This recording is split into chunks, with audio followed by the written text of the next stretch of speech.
Chapter 5 of The Chocolate Touch. John hung up his coat, got his notebook and pencil out of his locker, and sat down at his small table just in time for the second bell, when Miss Plimsoll walked silently into the classroom. As soon as she appeared in the doorway, all the chattering and scuffling stopped. The 20 boys and girls sat straight in their chairs and looked straight ahead at the clean blackboard. "Good morning, children," Miss Plimsoll said. "Good morning, Miss Plimsoll," the class answered respectfully. Miss Plimsoll sat at her high desk, blinking her eyes as she surveyed the room. Then she opened a little drawer in her desk and pulled out a spectacles case, from which she took her reading glasses.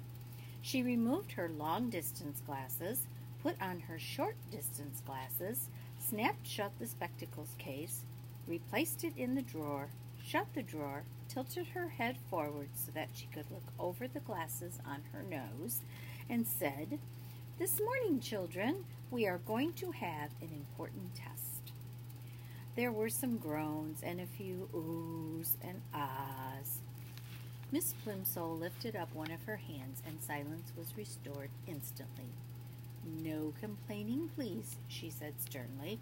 "This test will show me how well you have been learning your arithmetic this year. It will be a short one. I am going to write just 4 problems on the board. I shall expect you to solve them all swiftly and accurately and to write your answers neatly. You will place your paper in front of you now. You will write your name at the top right-hand corner, and then you will place your pencil beside your paper, sit back in your chair, and wait until I give the signal to begin work." Miss Plimsoll turned to the blackboard and began chalking up the test problems. Tests always made John nervous. Besides, his lips were feeling dry, and the taste of chocolate was strong in his mouth. He raised his hand. "Yes, John?" Miss Plimsoll asked. "Please, may I go and get a drink of water? Please, Miss Plimsoll?" he asked in a small voice. "Very well. Hurry back. We're going to start in a few minutes." John gratefully slipped out of the room and walked quickly down the quiet corridor to a water fountain. His tongue felt thick with chocolate. The cold water would be refreshing. He pressed his foot down on the fountain treadle, and a stream of clear, ice-cold water spurted up from the silver nozzle in the white enamel basin. He lowered his head until the jet of water reached his lips. The cold water splashed delightfully against the outside of his mouth. He opened his lips. As soon as the water gushed in, it turned into ice-cold chocolate water, thin and sweet. Quickly stopping the flow, John looked with dismay at the shallow puddle that had formed and was now draining away in the basin of the fountain. He hurried to another fountain on the second floor of the building, but there the same thing happened. The clear, ice-cold water turned to a liquid chocolate in his mouth. When John finally got back to his classroom, all the other pupils were bent over their tables, busily scratching away. Miss Plimsoll looked up from her desk as John tiptoed in.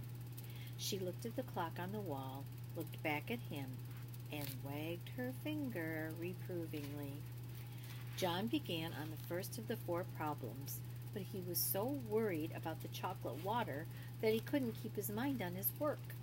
By the time he was ready to start the 4th problem, the other boys and girls were already putting down their pencils and straightening up and smiling at each other. "2 minutes to go," said Miss Plimsoll.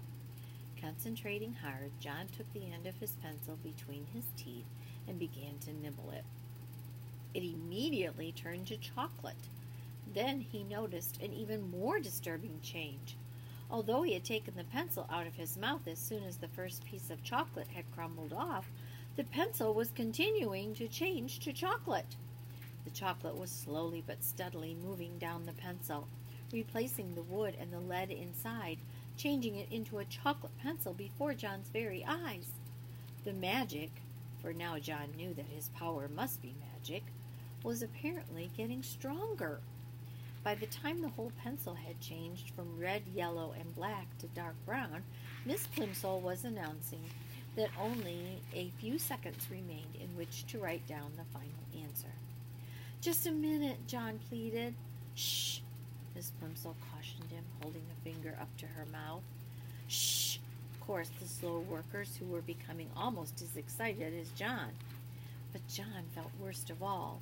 He felt sure that he could finish the problem and write down the correct answer if only he had something to write with. "But Miss Plimsoll," he begged in a loud whisper, "my pencil's turned to chocolate." "Hush, John," Miss Plimsoll said. "I'll speak to you after the bell." John tried to write with his changed pencil, but the point was too soft, and he only succeeded in making a chocolate smear where he should have written 72.